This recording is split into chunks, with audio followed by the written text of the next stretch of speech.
4 दिन की चांदनी फिर अंधेरी रात। महंगाई में घिरे अवाम के लिए बुरी खबर। घी की कीमत में एक बार फिर इजाफा कर दिया गया। कराची यूटिलिटी स्टोर से खरीदारी करने वालों को अब घी की कीमत में रिलीफ नहीं मिलेगा। स्टोर्स पर घी 40 रुपए फी किलो महंगा कर दिया गया। यूटिलिटी स्टोर्स पर घी की कीमतों में इजाफे से प्री ब्रांड का घी 40 रुपए किलो महंगा हो गया। बेनजीर इनकम सपोर्ट प्रोग्राम के तहत सारिफीन के लिए घी 325 रुपए से बढ़कर 365 पर पहुंच गया।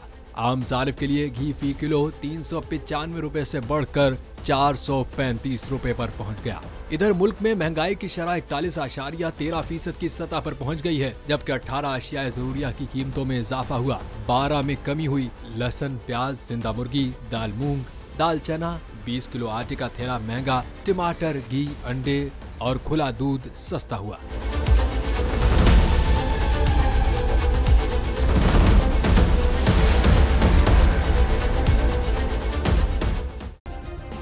सब्सक्राइब करें और बेल दबाएं ताकि कोई खबर रह न जाए।